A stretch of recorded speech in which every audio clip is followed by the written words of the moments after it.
Welcome in, ladies and gentlemen, to another edition of the Bengal Tiger Recruiting Podcast. I am Billy Embody. With me is Shea Dixon. Happy New Year. First of all, I think this is the first one we've done of these since the new year has started. I could be wrong on that, but it's been a fun start to the new year for LSU on the recruiting trail. Shea, we're going to talk a lot about that as it's been a historic start to the 2025 class. Sitting at number one overall for LSU. They got Dominic McKinley recently. I mean, this has just been a banner start to the year for the Tigers.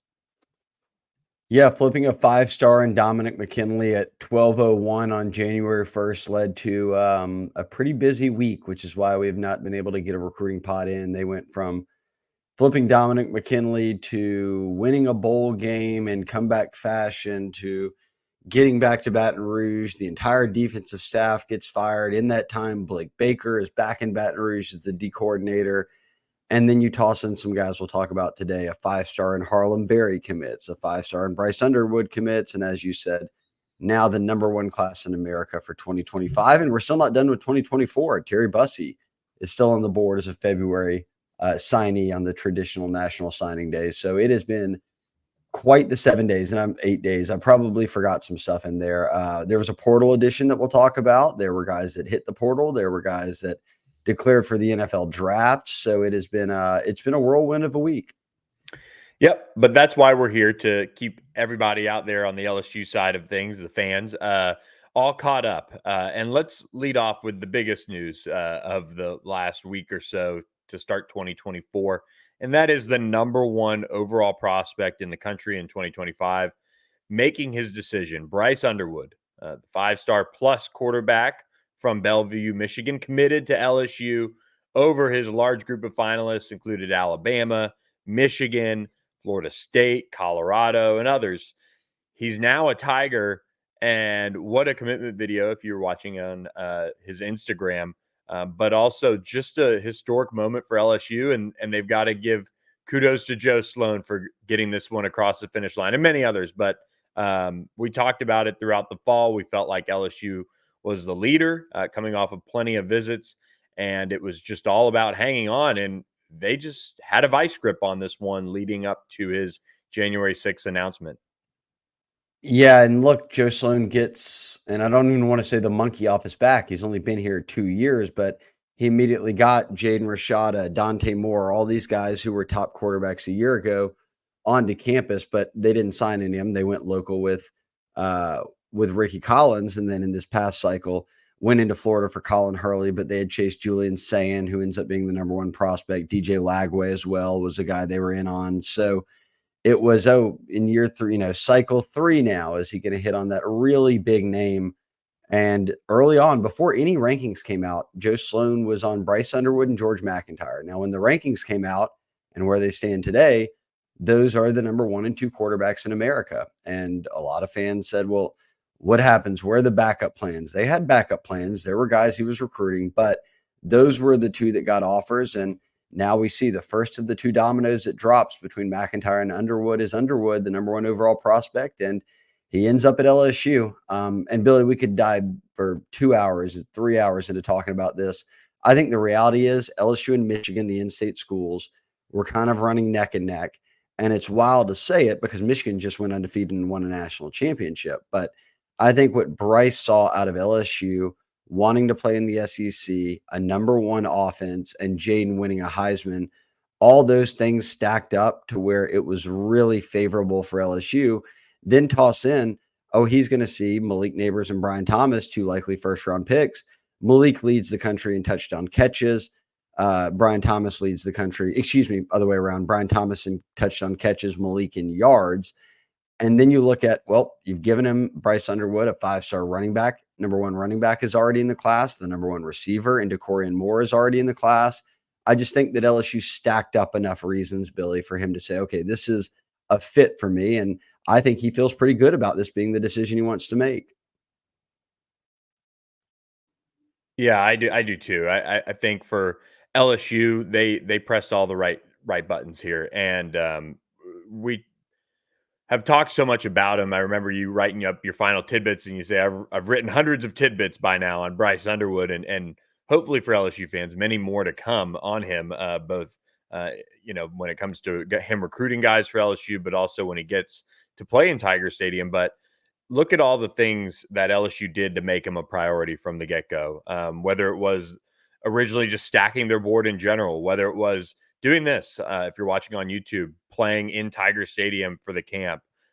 They made every single trip down to Baton Rouge worth it for him and his family on many levels, including just celebrating, fun anniversaries and birthdays and all those things. And in an era where these things can flip on a dime. You mentioned Dante Moore. He ended up flipping late to UCLA in his recruitment. But with NIL and all those things, when these recruitments can flip on a dime, LSU was able to be the school that hosted him as many times as anybody in the last year, prioritized him in a way that no other school in his recruitment did.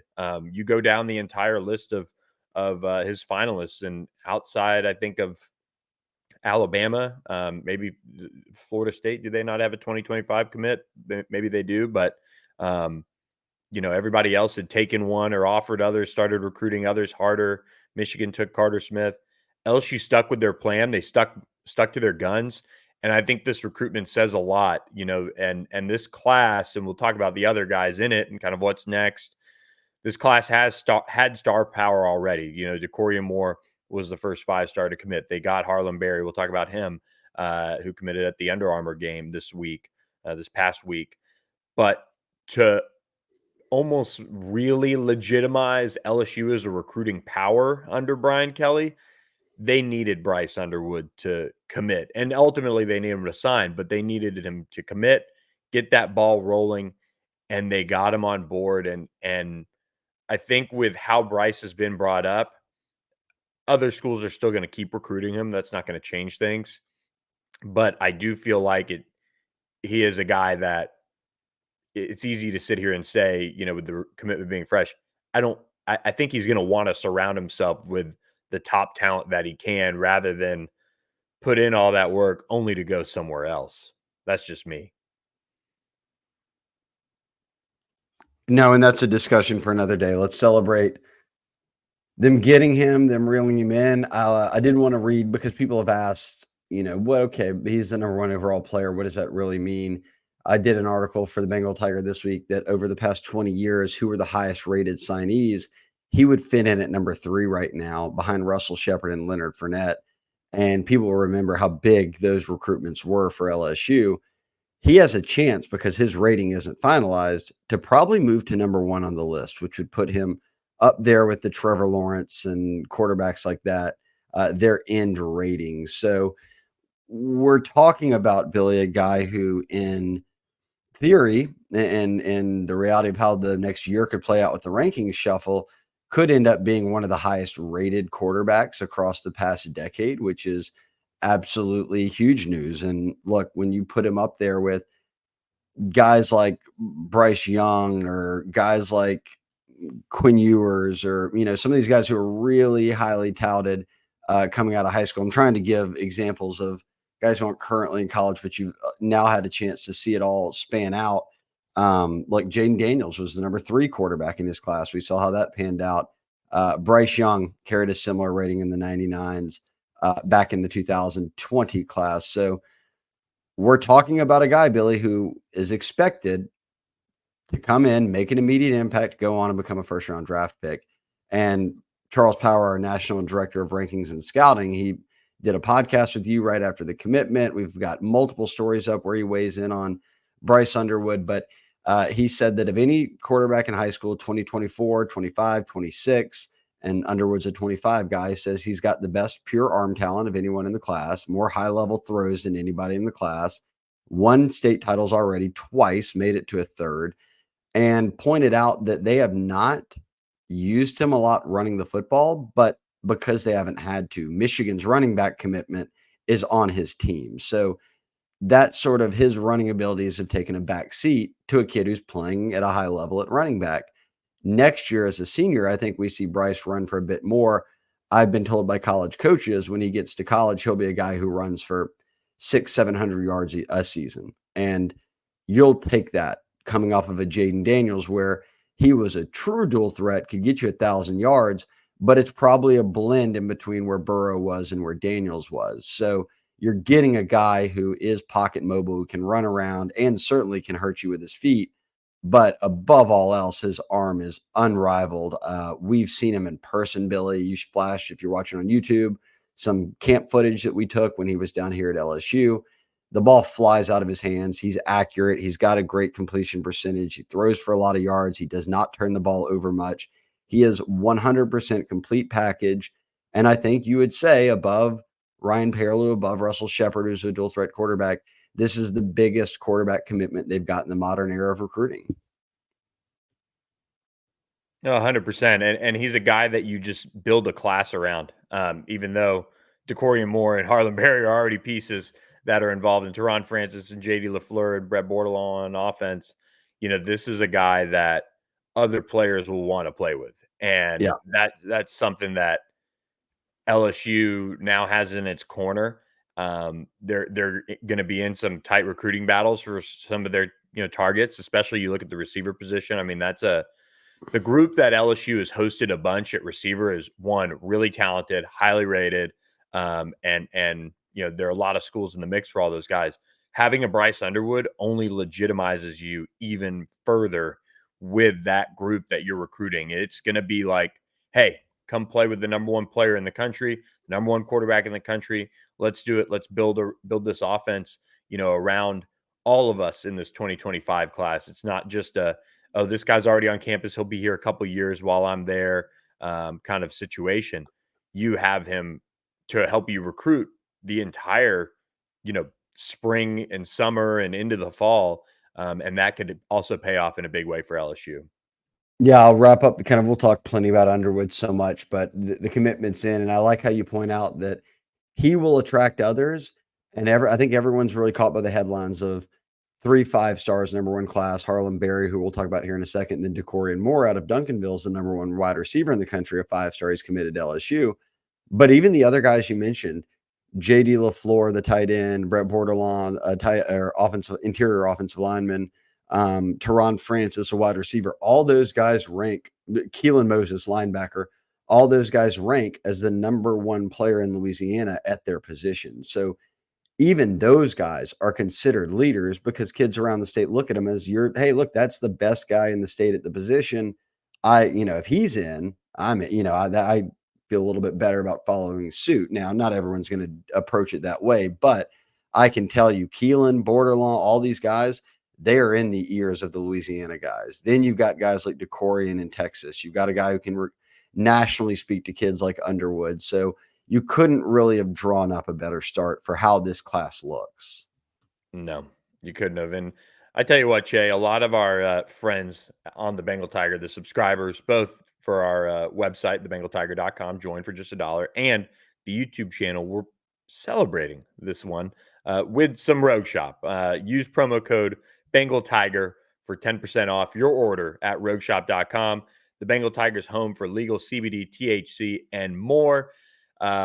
Whether you like the tinctures, the pre-rolls, the gummies, the pain cream, all of those things are there. Richard and Shar can walk you through the entire process of what you need to help with your anxiety, your sleep issues, your pain, any of those things. The people at Rogue Shop, this small business that has just been a great partner for us early on in the Bengal Tigers lifespan, has been there from the get-go, and they will be there for you to walk you through your buying experience, whether it be through the live chat or just their customer support in general.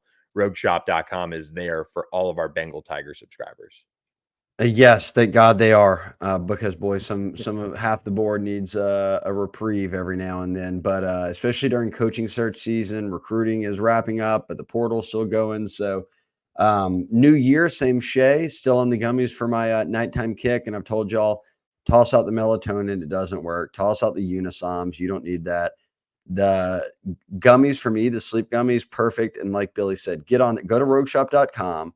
The chat function pops up. It's not a bot. That is Shar, one of the owners, who will sit there and walk you through it. So if you haven't ordered anything yet, but said, hey, look, I'm having trouble sleeping, she'll point you in the right directions. You might not like gummies. You might like the tincture that goes in your nighttime tea or whatever it might be.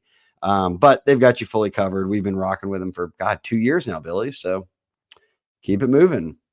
Yep. Shout out Rogue Shop. Promo code Bengal Tiger. Yep. 10% off your order.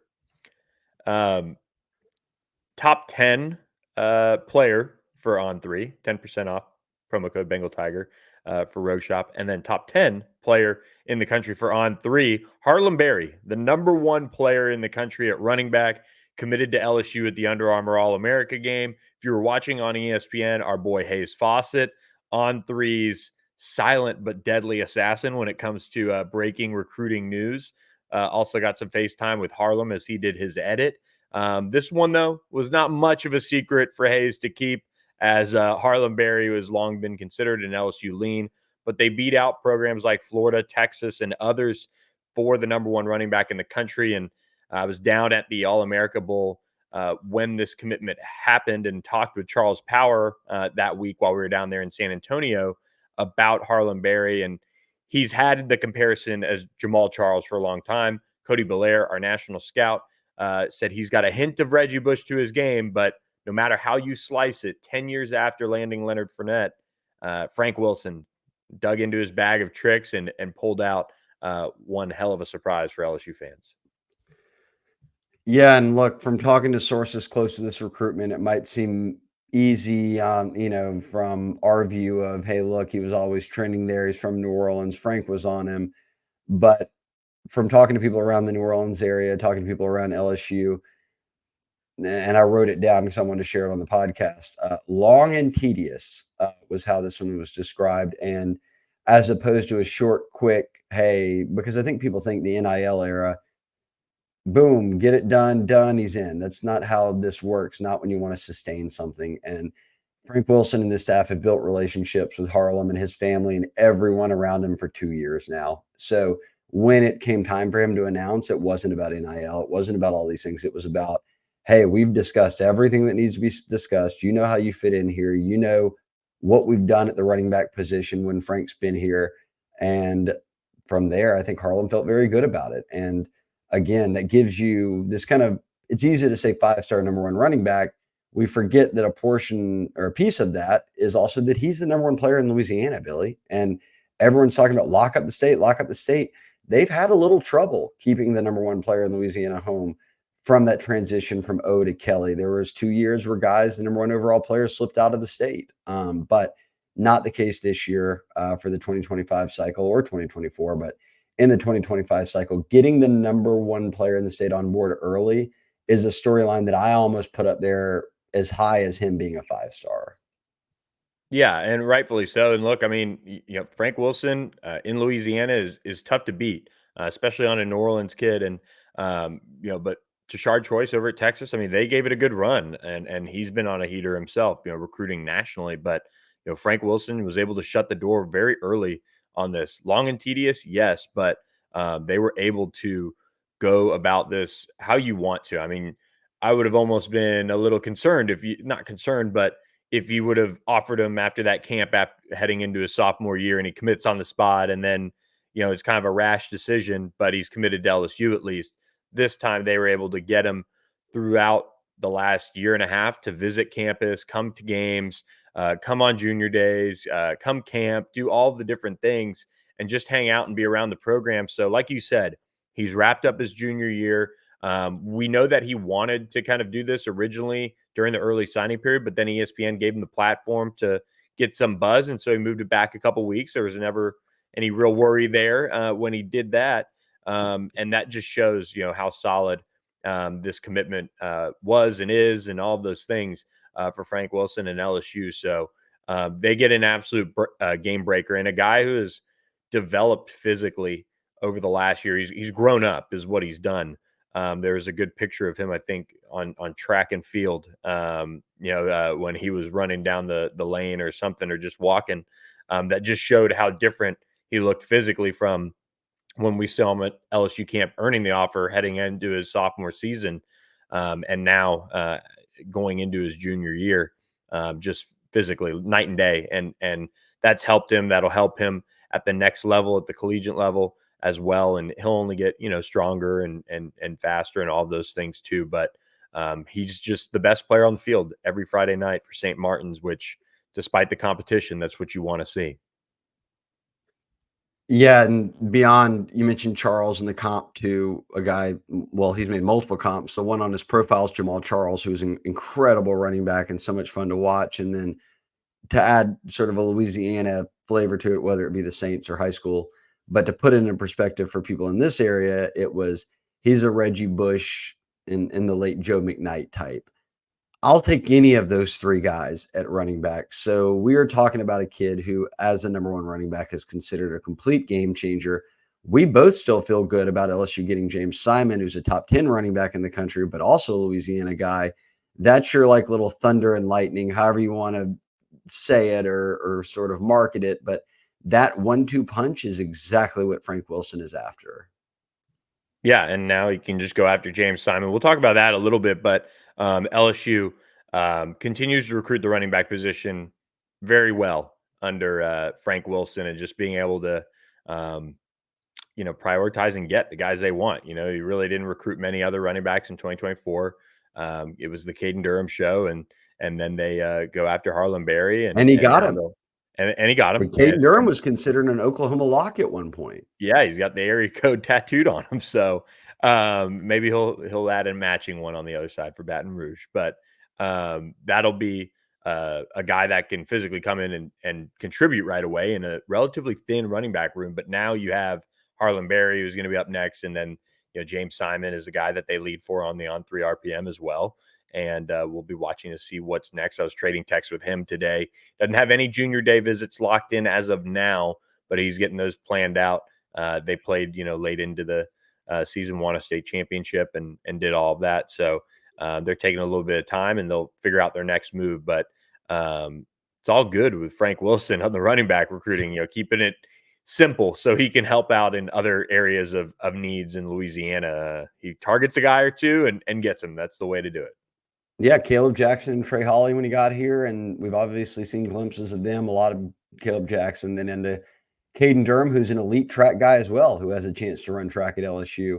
And then you follow it up with Harlem Berry, maybe a James Simon. That is a nice run. So kudos to Frank Wilson. That was 10 years to the date that he landed Leonard Fournette. He goes back to New Orleans and gets another running back that's number one overall and a 5-star.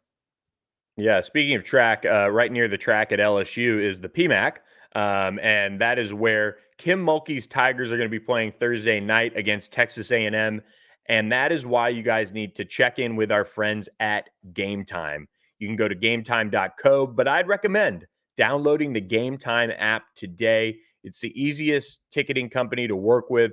Just a couple of taps and you're able to buy your tickets. And whether you're trying to sit down low for the game against the Aggies or you're just trying to get into the building, you can find a few tickets left out there on Game Time. You could also use them for the men's basketball games as well. But the great thing about Game Time is it's all about the last minute tickets. So if you're waiting for those prices on good seats to drop for, a game with Kim Mulkey involved, high level program there, you can use the promo code Tigers to take $20 off your first order when you download the Game Time app today. I used it when we went to see Bill Burr in the fall. I've used it and recommended it, for all the people going down to Tampa, part of the LSU trip and going down to the ReliaQuest Bowl if they wanted to get bowl game tickets or go check out the Lightning like you did, Shea. The Game Time app is so easy to work around when it comes to using that app. Once you know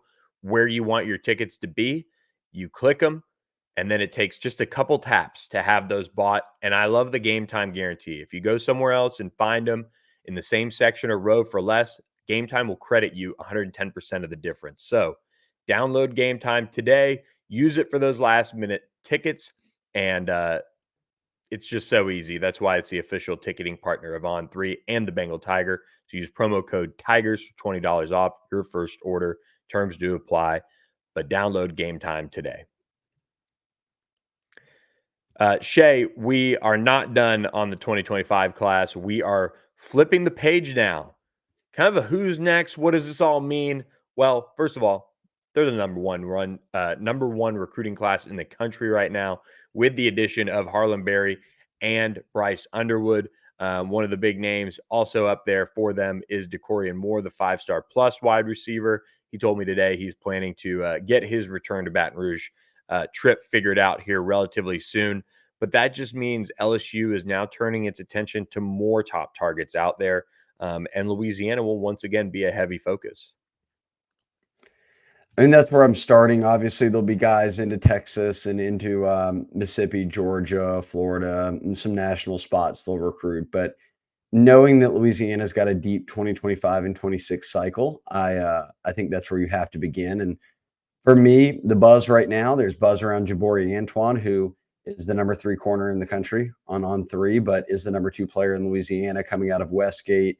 They obviously would love to add a cornerback of his talent and stature in terms of the rankings is very highly thought of. But he's a guy that, as you search for a new DB coach, I'm keeping an eye on, because the support staff and the members of the coaching staff who have been retained have stayed very hard on Antoine, wanting to get him into the class. We've talked about James Simon. He's a top 5 player in the state as a running back. And then I probably look from there at a guy that you've seen multiple times in person, Billy, Devin Harper up in North Louisiana, an offensive lineman who I think will trim his list soon in terms of top teams and all that, and cut it down to a handful. But Georgia's pressing. There are a number of A&M. I mean, there's a lot of schools that are Ole Miss that are in the mix here.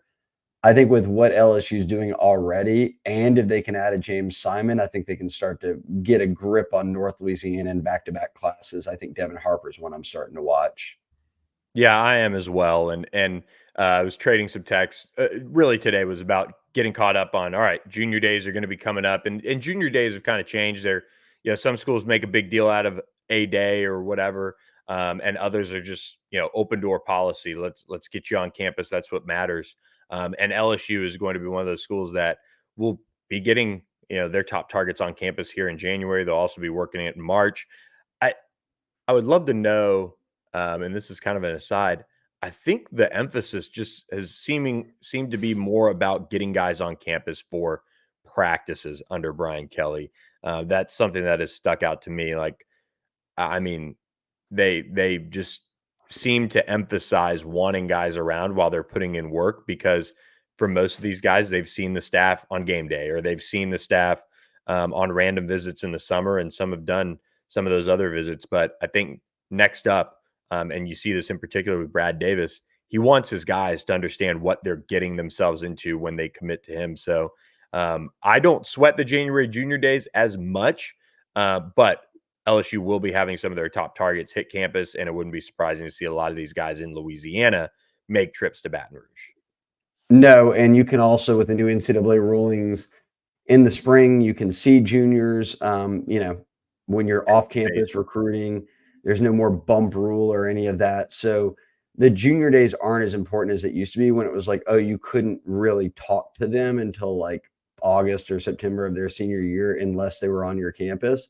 Now you can see them and talk to them when you're out on the road recruiting. And like you said, you can just bring them in at any time. I'm with you. We've noticed under Kelly that the big junior day weekends, or like when they say, oh, it's a big junior day, is usually in March, which is when they're starting spring ball. They have everybody around, and you get a real feel for the program. So not that they won't have guys in the coming weekends and all of that. I just think that it'll be more about, let's get some top guys in, but also let's finish the staff out. Let's figure out who's going pro. Let's get a good grip on what the roster looks like. And then when we get past February signing day, we really go all in on 2025. And that's perfectly fine. I don't think you're missing out on anything there. Yeah, and I want to give a quick shout out, because this is this start to the class is a group effort, but Keelan Moses has really taken on a big leadership role in this class. I mean, he's active on Twitter, he's active behind the scenes. He's a 4-star linebacker from U High right there on campus, and he committed early, got it out of the way.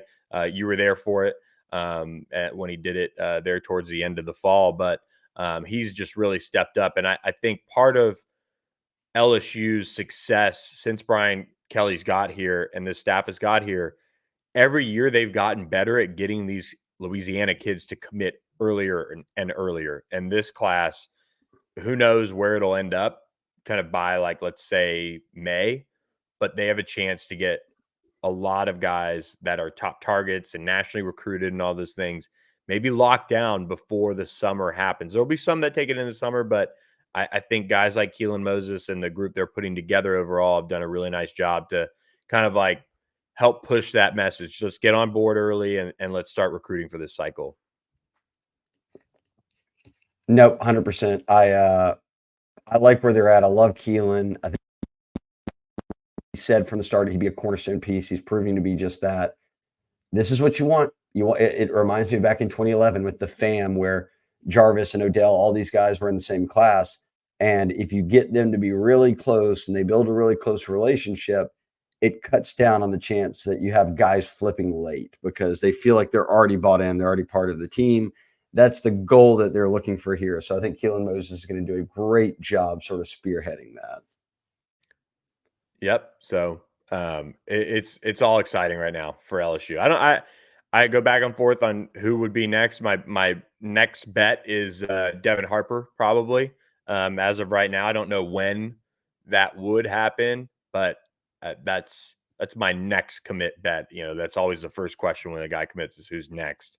That's my early bet right now. Okay, people will hope for Antoine, so I'll at least mention his name, and we'll see what happens with Simon. But that's a Yep. trio to watch. Yep. All big names. So, all right, you want to do a little ad read here? My Perfect Franchise. Catching up on that, we didn't have a post game reaction to any game this past weekend because there was no game. So we'll fit it in right now. Everybody listening, especially if you listen to Matty B and I on the post game reaction pods, knows about My Perfect Franchise. Andy Luedecke has been a friend of the program for a year now. He's helped out a ton of On3 sites, becoming a sponsor on podcasts. And his message is pretty straightforward, Billy. It's exactly in the name, My Perfect Franchise. He is a franchise owner. He's been a franchisee, and now he's focused on just being a consultant to others who want to get into the business. So for those that have listened, you know his motto. Are you ready to leave the corporate rat race for the American dream? Or is this a side hustle and you keep your current job? Do you want to do a little diversifying of your portfolio or maybe get a business going that you can leave on to your kids or whomever else in your family? Andy can help with all of that. All of that. Here's the best part. His service is 100% free. And what I mean by that is reach out to him, 404-973-9901. That's 404-973-9901. Or email him at Andy, A-N-D-Y, at myperfectfranchise.net. And you can get a hold of him. You can go to My Perfect Franchise as well, Google it and get on the website, look around. But 100% free to reach out, talk to him, and just give him a feel for, hey, look, this is the time I've got. This is the money I've got. This is something I'm interested in, whether it's whatever in your life that's sort of a side hustle that you've identified and said, I'd like to do this, but I just don't know if I have the time or money. He can answer all that for you and help walk you through it. So give him a call, 404-973-9901, or email him at andy@myperfectfranchise.net, and at least just get a feel for where you might stand if you're wanting to look into the business of becoming a franchise owner or franchisee or whatever your skill set or financial requirements are. He can kind of walk you through it and it costs you nothing. good stuff, Shea. Friend of the program, Andy Luedecke. Excited we're chatting with him next week. So we'll get caught up on all the latest with Andy and his business as well. So Shea, with the high school recruiting, obviously red hot for 2025. People could sometimes forget about the transfer recruiting. Well, LSU did add a cornerback transfer on early January, in Ohio State transfer Jyaire Brown, a guy we're really familiar with coming out of high school. Actually, when he made his commitment, he is originally from Cincinnati or born there, and he was getting back up that way. And he had just picked up his LSU offer and still living in Louisiana. Well, about a week later, he picks up the Ohio State offer. I had my prediction in for LSU before that, and the Buckeyes quickly swung that. But ultimately, he does end up playing for LSU. and he committed to the Tigers to kick off the new year in terms of transfer recruiting. He spent 2 years at Ohio State before entering the portal, and he is headed to play for the Tigers. We'll wait to see who he's playing for in the secondary, of course, but he was a 4-star prospect who had offers from around the country. Now he'll look for a fresh start at LSU. He's a guy who plays really hard, but at the end of the day, he's still somebody who doesn't have that much experience at the college level. But LSU gets a guy with multiple years who can help provide depth and competition in the cornerback room now. Yeah, that's what this is. I mean, you've got J.K. Johnson coming off an injury. You've got Zay Alexander coming off an injury. Both guys who you took as transfers a year ago. Your other two transfers have now gone, and Denver Harris and Deuce Chestnut into the portal. And Deuce Chestnut went back to Syracuse. We'll see where Denver ends up. It won't be LSU. And this year you had to patchwork it. You played Sage Ryan, a safety at corner, more than anyone else. You played two other safeties in Ashton Stamps and Javian Toviano at corner to end the season. So they need corners. And yes, you've got two guys coming back off injury, but can a guy like Jyaire Brown come in and help out with some competition? Not the biggest guy in the world. I mean, he's under 6 feet, but he did show some promise coming out of high school. He's got some suddenness to him. He's a twitchy cornerback. I think you also look at it of how can he get down here and continue to bulk up and get back to where he was that freshman year when he got to Ohio State. And he got to play a good bit because they had a lot of injuries and he stayed healthy, so he was out there. This year, I think he played 4 games, and then they sort of moved on to a couple of other guys. And that's just how cornerback rooms work. You're shuffling guys in and out, trying to find your best fit. And Jyaire ultimately said, hey, look, I'm shutting it down. I'm going to transfer. That gives me more years of eligibility remaining. And this one had been worked out ever since he was in the portal to LSU. So no surprise to see him on board. I think at this point, Billy, it's the same feeling I have the prior 2 seasons, where when you're taking a transfer and he doesn't have 4 years of film, there's some unknowns. And that was the case this past season, even with, look, Denver Harris played, but had not really played. And then, J.K. Johnson had played and then gotten injured. Well, then he gets injured again. And the guys we'd seen with extended action, Zay Alexander becomes a really good player. Jarek Bernard-Converse becomes a really good player. Mekhi Garner becomes a really good player. It's just too early to really know with a guy like Jyaire Brown, who very talented coming out of high school. You don't end up on Ohio State's team playing DB if you don't have some talent, nor LSU's. But it doesn't come with the same reality of like, okay, I know exactly what to expect because I've seen this guy play for 3 to 4 years. And Joe Fusha and Greg Brooks, they all fit into that mold of like, we saw them play. They had 3 years of SEC tape on them. Now you're wondering, and Brian Kelly said it this past offseason, I don't know what I have at corner until I see them, because a lot of these guys were in limited roles. So not that everyone will be, but Jyaire is one of those guys that I think we learn a lot more about him when we get into spring ball, when we get into fall camp and through the summer workouts, and you start to hear buzz of who looks good, because you can't really just point to tape and say, here's all the film he's got. It's more almost like it was in high school of you've got a taste of college, but you still need to learn how to develop him and get him in a spot where he can succeed. Yeah, absolutely. You nailed it with that. And I think for LSU, they'll see kind of what spring brings. I think the bigger emphasis, at least kind of, Brian Kelly talked about it. He wanted continuity for the bowl game. And so he kept the defensive staff together, and then they made sweeping changes. They went out and hired Blake Baker. We'll talk about that in a second as well. And you don't ever fire people or hire people based on one recruit or one recruiting cycle. You have to do it with the idea that it's going to make your overall program better for the long term. And so that is how Brian Kelly approached everything with the defensive staff this year. And you can have your opinion on it, but that's what he believes. And so for LSU now, they'll have to get this new staff in and assess these guys that they have. And then after the spring, who knows what happens? Will there be some more attrition? Will there be guys that some people say, okay, all right, that's, you're better off maybe looking elsewhere for playing time when these new coaches get in? Will they prioritize going back into the transfer portal with that spring window and getting guys? Will they go find some graduate transfers that enter after the spring? All of those things will probably be on the table because this defense does need that much help. And so Jyaire Brown comes in, pairs with Jordan Gilbert in terms of the secondary addition. Jordan will play safety, but he's somebody that has multiple years left. He's played at a Power 5 program. He's seen actual time, and now they'll just see if a fresh start can really help him out. So they'll also have a bunch of guys coming in from this 2024 class at every level of the football to help them out and address all their needs. And some will take time to develop, and others will be here in January and be able to maybe contribute because of that. But I saw some of them at the All-America Bowl right away get some good time and some good film out there as well. And those guys are going to be factors in some cases too.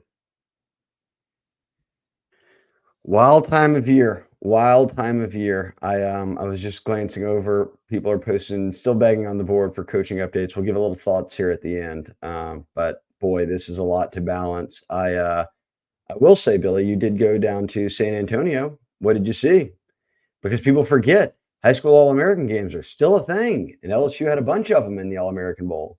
Yeah, and it's funny. You and I were talking about it, and the one year I don't go down to Tampa and could pop over easily to the Orlando Bowl with the Under Armour Bowl there with Dominic McKinley tearing it up.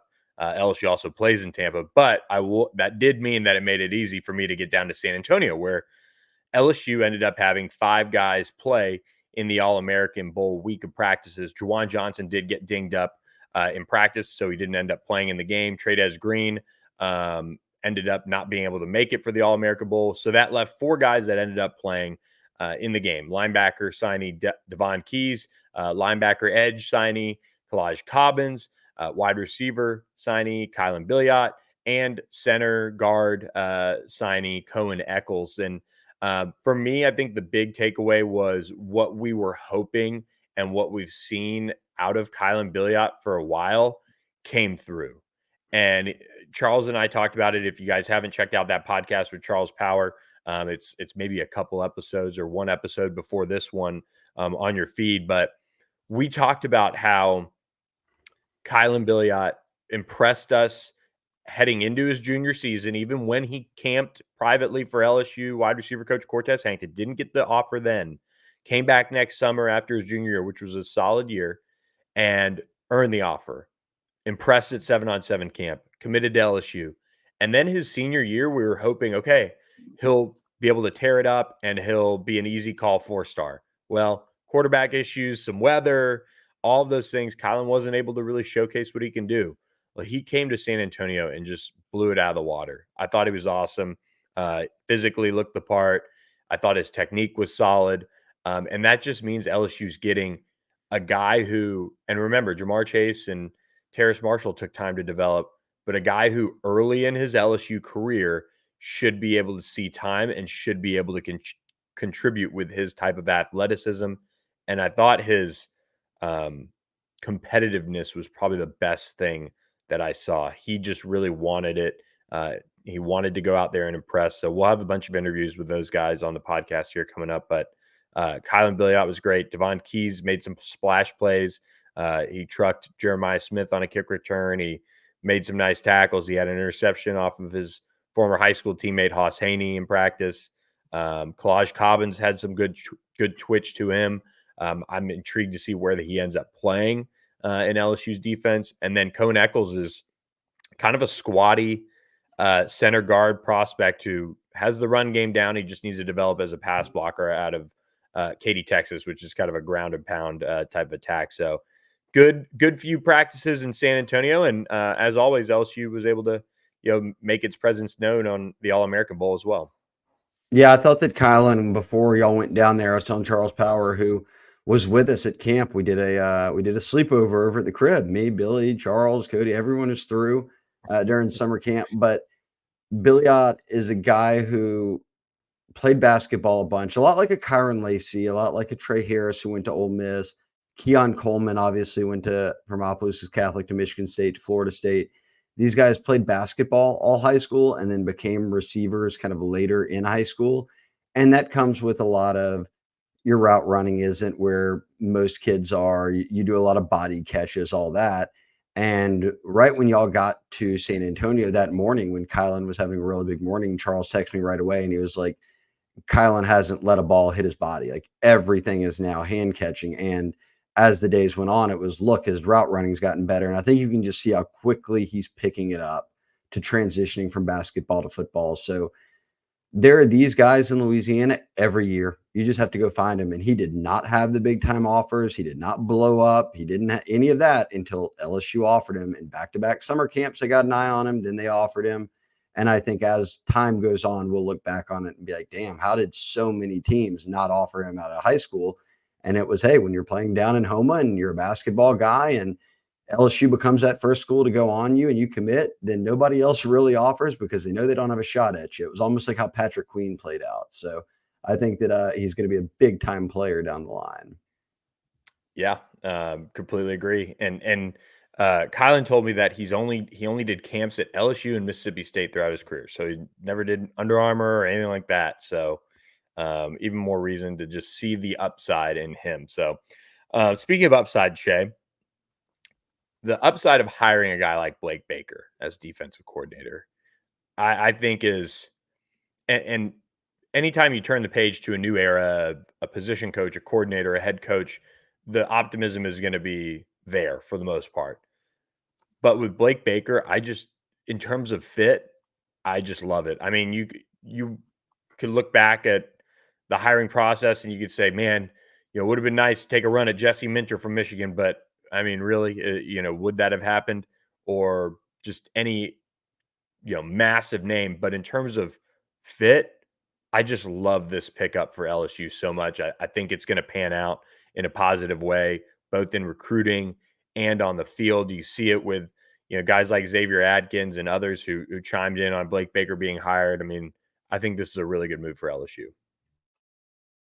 Oh, I'm totally with you. I mean, this is a guy who is from Houston. I mean, he played at Tulane. He spent a number of years at La Tech. When he was the DC, Joe Sloan was working on the offensive side and then became the OC at La Tech in the Holtz days. So those two are very close, have a familiarity with each other. But most importantly, on defense, he went up to Missouri after being LSU's linebackers coach. And when Brian Kelly got here, he brought in Matt House, who also coached linebackers from the NFL. Baker leaves, he goes to Missouri, and in back-to-back years has Missouri as a top 40 defense. And that's not easy when you're going up against a lot of the teams that Missouri has to play in the SEC. And that certainly helped kind of catapult them into where they were this year, which was a New Year's Six game, which is more than LSU was able to accomplish. So I think that for me, yes, you can name all these DCs out there. They moved quickly. They knew who they wanted and they got him. And I think one thing we're going to get here for the first time in years, and it's different for everyone, Billy, at every school. Oh, sorry, guys. That's why I set alarms all day to remind myself of what to do. Had to mute that one. It'll probably be forgotten now. The reality is, and I don't think there's a right or wrong to this because I think every coordinator is different, but LSU's had a lot of coordinators from Aranda to Chavis to Matt House who put the primary focus on coaching, and that's fine, but they let recruiting go to everybody else. Blake Baker is the type that's going to be extremely hands-on in recruiting, not just linebackers, but helping out with his other assistants on defensive. Hey, how can I help? I'll get in there. I'll go in home. I'll meet with them. So you've got a younger guy, proven coordinator, and he recruits. I think that's what LSU fans have been asking for.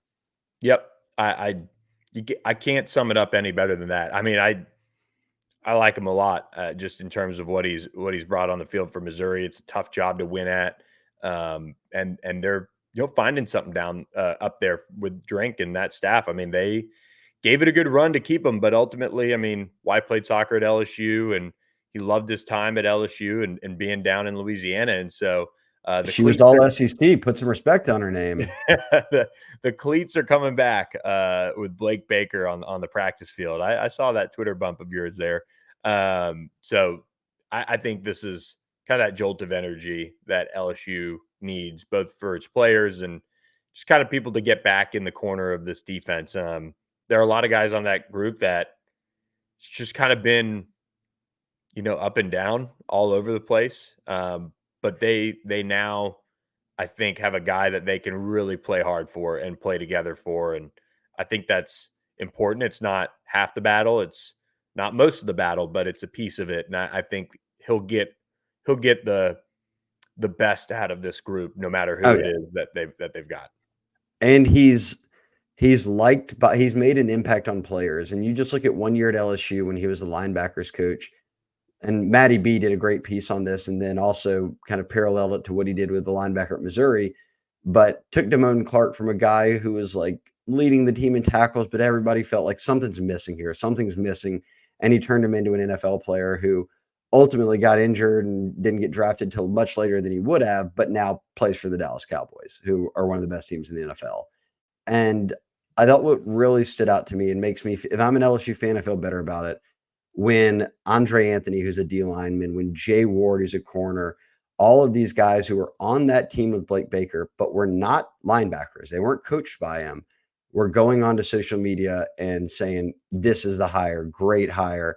Then toss in Harold Perkins and all those guys saying, boom, like Blake's was one of my top recruiters. Love it. Let's go. So I think you're seeing everyone get behind him from a player perspective of, hey, this is the right guy, and I'll trust them because they're the ones who are at practice with him and in the film study room every single day. So now that he's coordinator, he's got a lot more pull than when you're just linebackers coach. And I also think we'll see an aggressive D. So they say it can't get much worse. I guess it could. They finished 108 out of 133 teams. So it could get worse.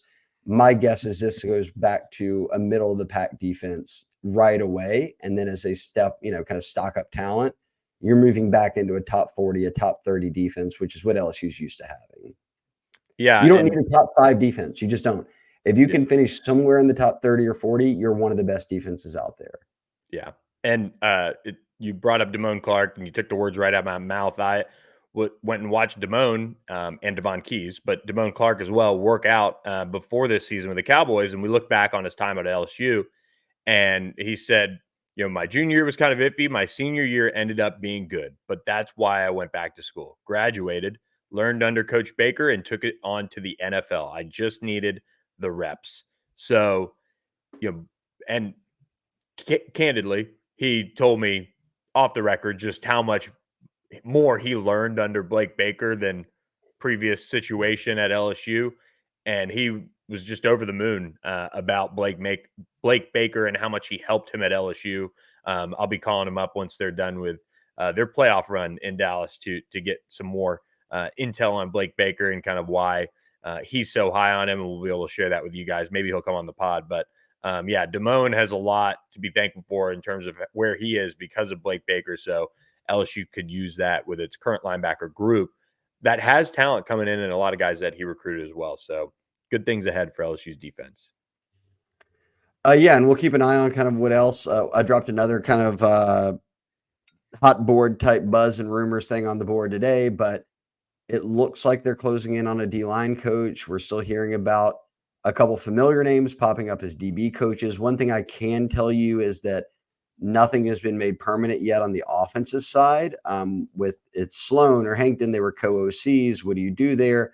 I think they want continuity there. It's not going to surprise me if Joe Sloan, for instance, a guy who's called plays before, gets a co-OC job or an OC job, and you can keep together the side of the ball, Billy, that did finish number one. And yes, Mike Denbrock left, and yes, Jaden Daniels is a big piece of that. But think if you bring in a new OC and it's a whole new playbook and it's all these different things, and then you're playing catch up with Garrett Nussmeier again.